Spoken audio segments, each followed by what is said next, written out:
Pag-uwi ni Britney kinahapunan ay nagulat siya sa nadatnan at lihim na napatanong sa sarili kung bakit naroon si Kenji at kalarong mga bata. Ang buong akala niya kasi ay umaga lang ito pupunta doon upang mag-spend ng oras sa kanila.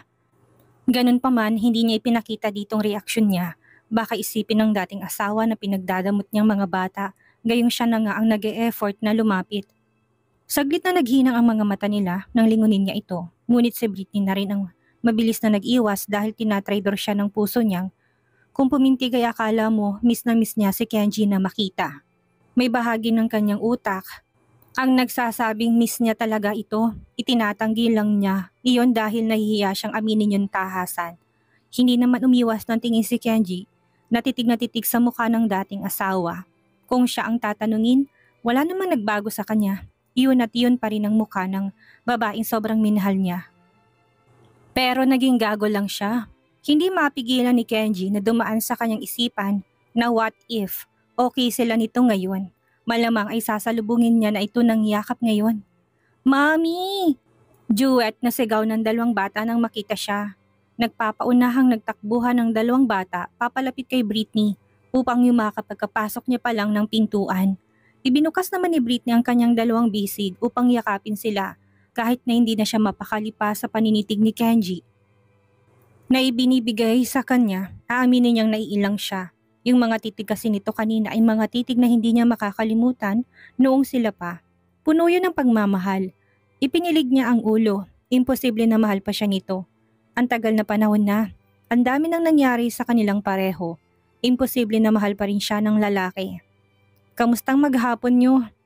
Ayos lang po, Mommy. Masaya. I told the story to my classmate na nandito si Daddy. Mayabang na saad ni Noah. You did? Anong sabi naman nila? Masuyo niyang haplo sa ulo ng anak na kitang-kita sa mga mata ang saya. They are happy for me too. How about you, Andrea? Baling niya sa batang babae na matapos na yumakap sa kanya ay patakbo nang bumalik kay Kenji upang muling magpakarga. Wala tuloy choice si Britney kung hindi ang lingunin ng dating asawa at naabutan na naman niya na nakatitig pa rin sa kanya si Kenji. Ipinagmalaki mo rin ba ang daddy sa mga classmates mo, ha? Gusto nilang makita si daddy? Mommy? Why? Nagtataka niya ng tanong. Because I told them that my daddy is so handsome. Tugon ni Andrea na tinakpan pa ng dalawang palad ang bibig. Hindi mapigilan ni Britney na mapabunghalit ng tawa. Nanilingon na si Kenji na nagulat din sa sinabi ni Andrea. Subalit mas nagulat siya sa naging reaksyon ng dating asawa. Ibig bang sabihin noon ay hindi totoo ang sinasabi ng bata?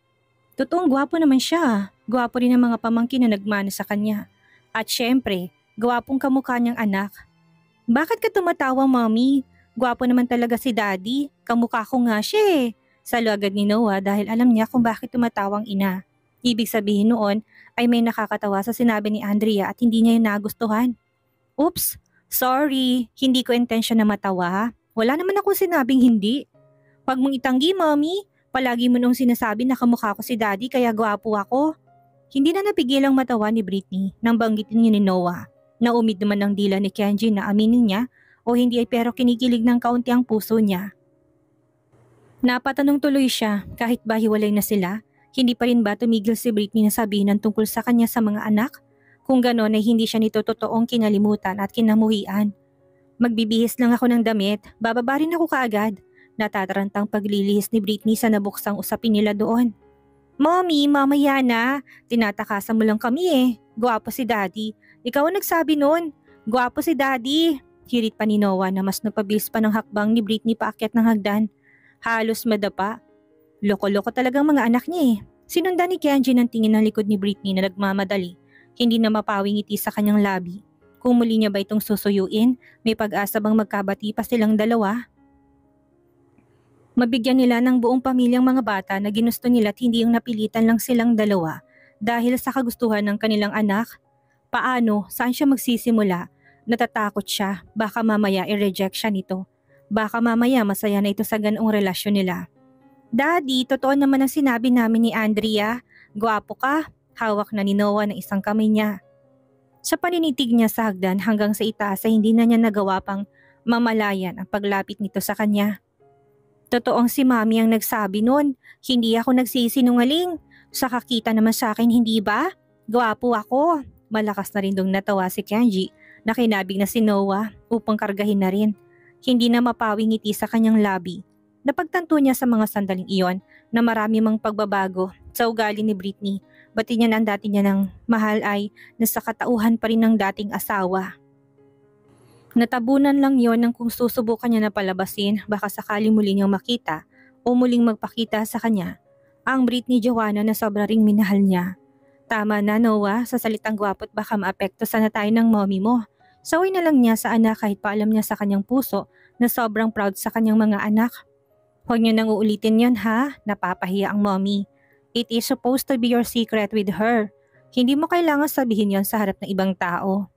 Okay, you are not ibang tao daddy. Kunot na naman ang noong side ni Noah natapos siyang titigan nito ng ilang segundo na parang nakalimutan niya kung sino ba siya sa buhay nila. You are our dad. Bakit mo sinasabing ibang tao ka sa amin? Nguso pa nitong halatang dinamdam na naman ang kanyang sinabi. Samantala sa loob ng silid na hindi mapakali si Britney na pulang-pulang buong mukha. Para siyang teenager na nagbablush matapos na mapansin ng taong gusto niya. Ilang beses niyang pinaypayan ang nagiinit niyang mukha. Si Noah talaga ang hilig mang bagsak. Ano na lang ang iisipin ni Kenji sa akin ngayon? Gwapong-gwapo pa rin sa kanya kahit na matagal na kaming hiwalay. Himutok niyang halos malibot ng kabuuan ng kanilang silid. Hindi siya makapaniwala na harapang sasabihin yon anak at dinig pa talaga ni Kenji. Oo na, gwapo pa rin naman siya ngayon. Pero Diyos ko, matagal na kaming hiwalay.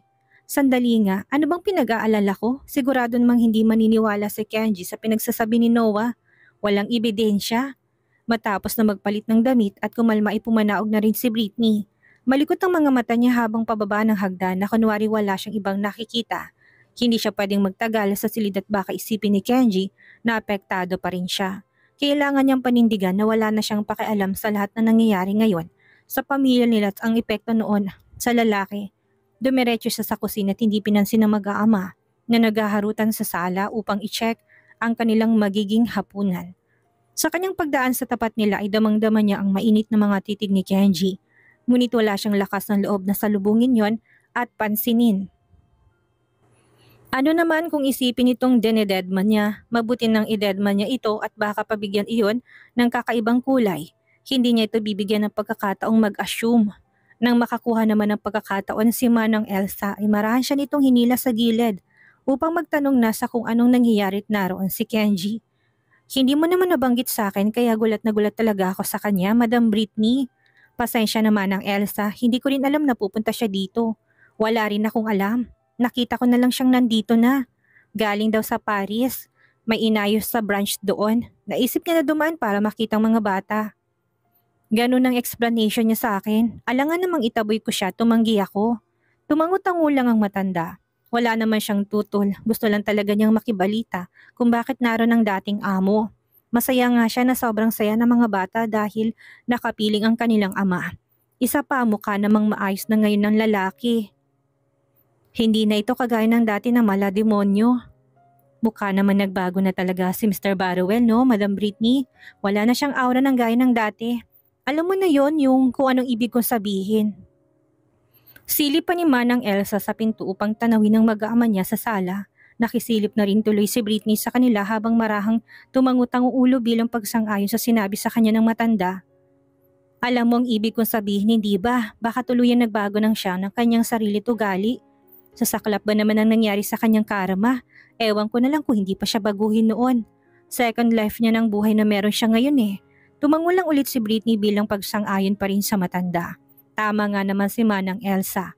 Maaring ang second chance in life na yun ni Kenji kung kaya nagbago na rin ito. Wala namang imposible sa tao. Baka nga Manang Elsa, baka nga totoo na siyang nagbago ngayon nang dahil doon. Who knows? Hindi ba? Sa'yo ba, wala na siyang last chance pa? May pangaasar sa tinig ng matanda nang sabihin na yon. Nailingon na ni Britney mga mata sa matanda. Saglit na naburong mga yon sa mukha nitong halatang seryoso pero may ngisi. Pinoproseso pa ng mas nagulo niyang isipan ang mga sinabi nito.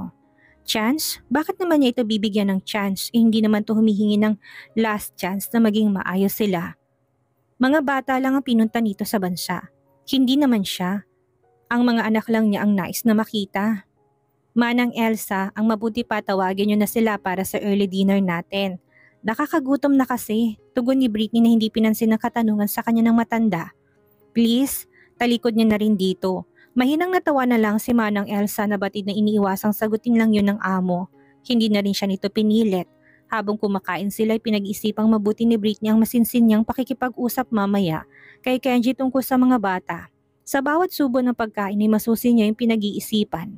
Kailangan na mas malinaw silang plano just in case na bigla na lang mahilingin na naman sa kanila si Noah. Kagaya na lang na tabi-tabi silang matulog. Kailangan na merong alibay si Kenji. Kung hindi papasa sa kanila, gagawa ng paraan yon. Mahirap yung magkagulatan na lang silang dalawa. Pwede ba tayong mag-usap after dinner? May gusto lang akong sabihin. Hindi pa man ibababa ni Kenji ang hawak niyang kutsari kagad ng tanong ni Britney.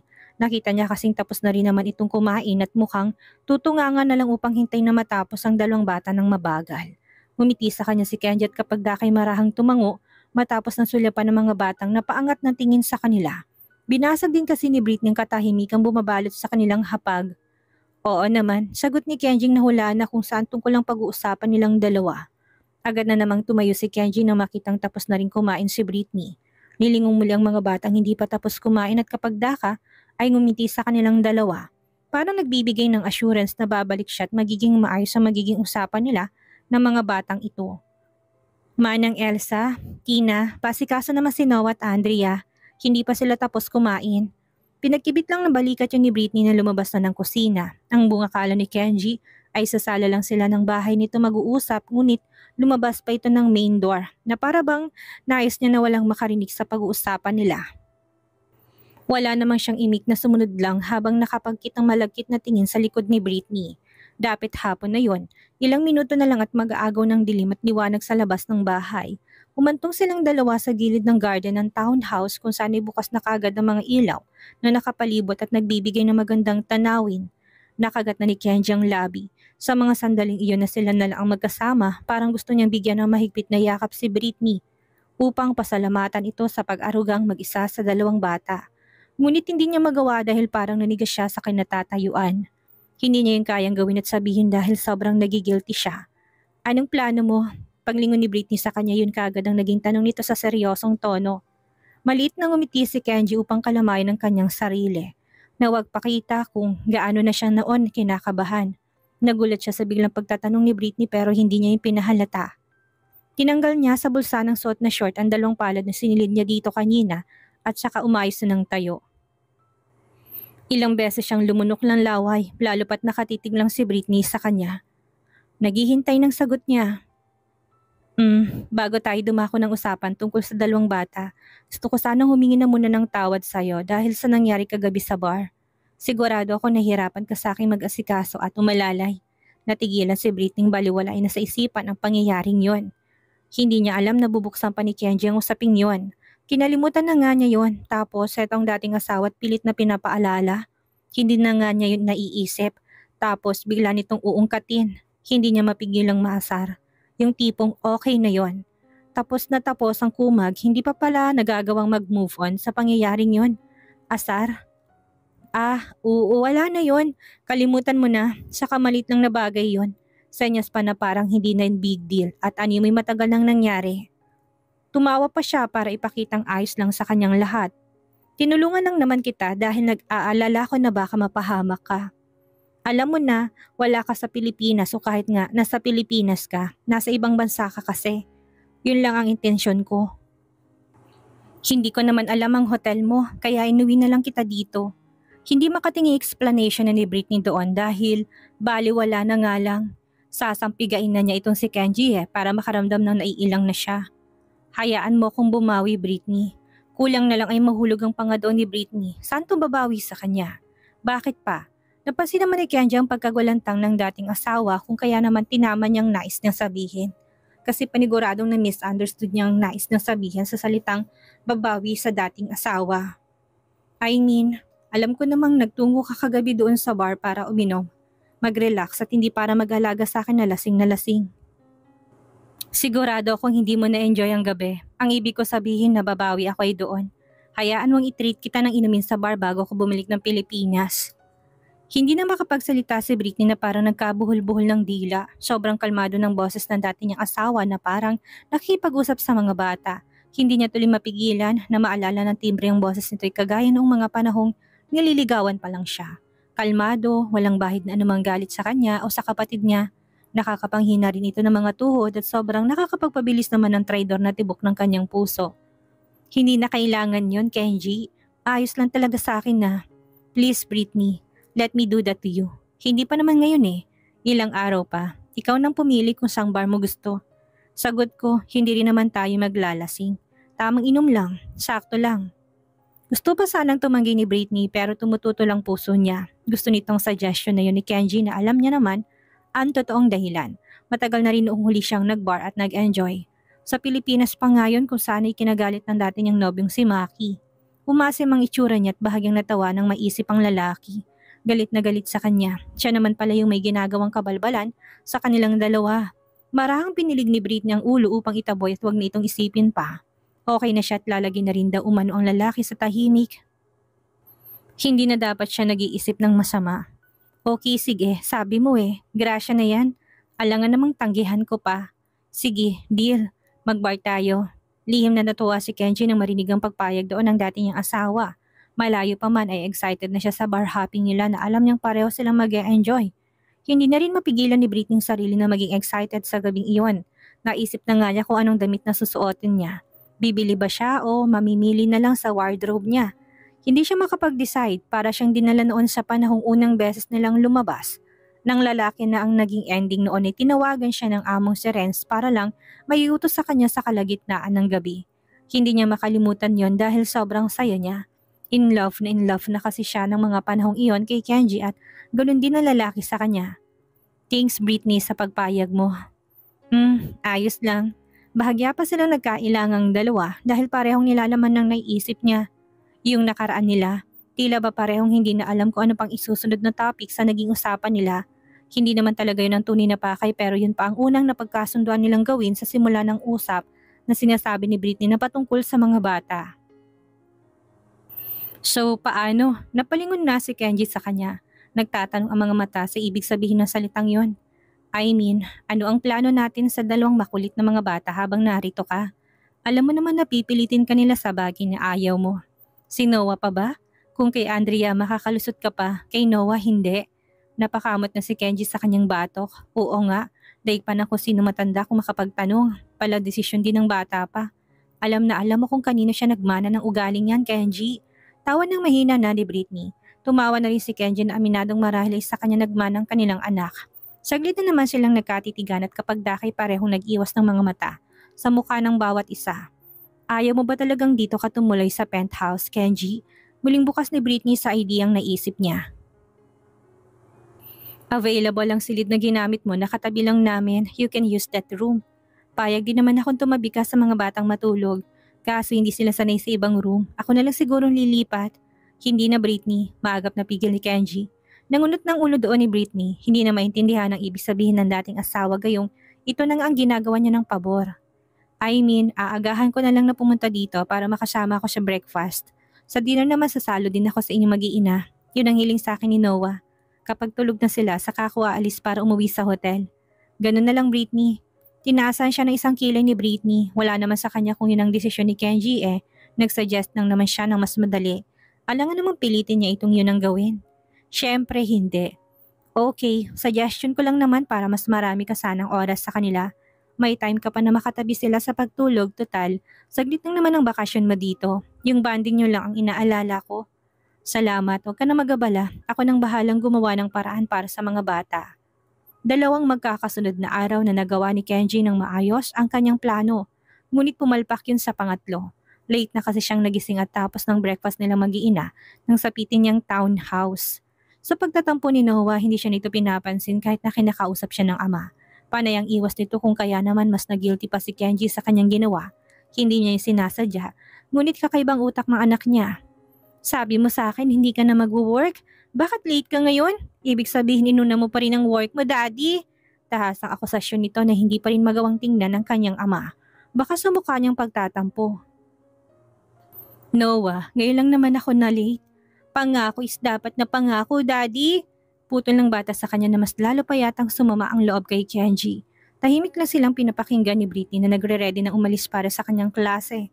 Kanina pa sana siya nakaalis pero dahil gusto niyang marinig ang explanation din ni Kenji kung kaya hindi siya makaalis-alis. Paninang ang pagpanggap niya na may ginagawa siya para hindi nahalata.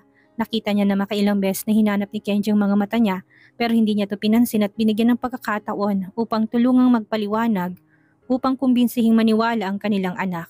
Ginawa na niyang parte niya. Una pa lang ay nag-offer na siya sa dating asawa ayaw niyang sundin. Siya na mag-explain sa bata at siya ay may trabaho pa para sa araw na yon. Fine, sige, hindi na. Basta patawarin mo ng daddy. Talo ng sambit ni Kenji na makailang beses na sinubukang yakapin ng anak pero pumapalagtot lumalayo sa kanya. Si Andrea nga hindi naman nagagalit sa akin. Pinatawad niya ako naman agad. Ikaw hindi. Ibig sabihin lang noon hindi mo ko love. Kahit ang love nagpapatawad. Nagtaas sa isang kilay si Britney. Gusto nang humagalpak ng tawa sa problemang kinakaharap ng dati niyang asawa ngayon. Talaga lang ha, dapat kapag love ang tao kailangang patawarin agad. Paano naman kung mabigat ang kasalanan, aber? I'm leaving kiddo. Singit ni Britney ang sinadya niya pa para mas asarin dun si Kenji hindi makanda o gaga. Sa pagpapaliwanag, may multo ng ngiti sa labi niya na hindi niya itinago sa dating asawa. Ikaw nang bahala, Kenji. Lumapit ang dalawang bata kay Britney upang humalik ng paalam sa kanilang ina. Bago siya lumabas ng pintuan ay nilingon niya si Kenji na parang kawawang nilalang na kanyang iwanan. Sinupil niyang ngiti naglalaro sa labi. Kain ka na lang sa kusina, Kenji. Ingat kayo sa pagpasok ng school mamaya ng mga bata. Pagkasabi niya noon ay tuloy na siyang lumabas ng pintuan at walang lingon sa likod na tinungo ang kanyang sasakyan. Napaahon naman si Kenji sa kanyang upuan matapos na marinig ang mga yon. Tama bang nakita niya? Magaang nginitian siya ni Britney bago umalis. Kung totoo man ang kanyang nakita ay napakagandang senyales nun. Bati na ba tayo, Noah? Lingon ni Kenji sa anak nang makaalis na si Britney at sumara ng main door ng townhouse. No! Okay, hindi kakain si Daddy hanggat hindi mo ko napapatawad. Yun ang punishment ko sa hindi pagtupad ng pangako ko sa'yo. Maati mo ba na hindi kakain ng Daddy? Or sapat na bang dahilan yon para patawarin mo ko? Nakita ni Kenji kung paano to huminga ng malalim, na parang wala na siyang ibang choice sa kanyang harapan. Bagamat lamang ang features niya sa mukha nito, alam niyang ang puso nito tugali mas nagmana pa sa kanyang ina. Kay Britney na merong ginintuan at malambot na puso, gusto niyang mapatunayan ng bagay na yon. Sa araw na yon, sige na nga Daddy, pinapatawad na kita. Pero kapag inulit mo pa yon, hindi na talaga kita kakausapin. Hanggat hindi nawawalang galit ko, doon napatunayan ni Kenji ang hula niyang mas nagmana to sa inang may maawain at mapagpatawad na puso. Oo na, hindi na ulitin ng Daddy. Kinahapunan napilitan si Kenji na mag-check out sa hotel at lumipat doon sa townhouse. Natakot siya na baka maulit yon. Isa pa ilang araw na lang din naman niya ang ilalagi sa lugar kung kaya naman lulubos-lubosin niya ng oras upang makasama ang mga bata. Gulat na gulat ang mga maid sa dala niyang maleta matapos sasunduin niya sa school ang mga bata. Kabaliktaran niya sa nararamdaman ni Noah at Andrea na panay ang talon at palakpak. Ganun pa man, hindi na sila nagtanong kung alam ba yun ng kanilang amo si Britney. Kinuha lang nilang maleta ni Kenji at dinala sa itaas ng palapag. Ang buong akala ni Kenji sa silid na pinapahiram ni Britney dadalhin ng maid. Ang hindi niya alam ay sa silid pala ng mag-iina yung dinala. Hindi niya yung nakita at naging kampante rin naman ang kalooban niya. Mami, hindi na mag-work si Daddy. Napakunot ang noon ni Britney na sabihin niyo ni Noah. Hindi niya na mag-gets kung ano sinasabi ng anak. Yun ang sumalubong sa kanya kapag uwi niya ng bahay. Ang totoo, excited talaga siyang umuwi para malaman kung anong nangyari sa magama. Gusto niyang malaman kung sinong natalo at nagpatalo at kung anong excuse ni Kenji dito. What do you mean, Noah? Dala na niya ang luggage niya eh. Lumipat ang mga mata ni Britney kay Kenji na nakatingin na rin ngayon sa kanya. Payak itong ngumiti, medyo nahihiya yata sa kanya. Pinakibit yun ng balikat ni Britney, ngunit ang totoo ay bigla na lang siyang na-conscious. Ibig sabihin ay lihim nitong tinanggap ang offer niyang hindi siya na-inform. So aasahan na niyang mamaya sa ibang silid siya matutulog dahil panigurado hindi papayag ang dalawang bata na hindi tatabi sa kanilang ama. Alangan namang makiparty siya sa kanila. Sa 2 araw nga nitong pagpunta doon palagi niyang inaabalang sarili sa studio niya. Kahit wala siyang kailangang i-overtime na painting para may tapusin. Yun ang madalas na nagiging palusot niya upang bigyan sila ng time na mag-aama sa loob ng kanilang silid. Paano pa kaya ngayon nandito na ito sa townhouse mamamalagi ng ilang araw na nalalabi sa kanyang bakasyon? Si Britney naman ang hindi mapakali na doon. Okay, good news yun. Kung ganun, medyo marami na kayong oras na magkakasama ng daddy. Kunwari pa-cool na wika ni Britney pero ang totoo ay kabado. Magaang ibinaba ang dalang bag sa sofa.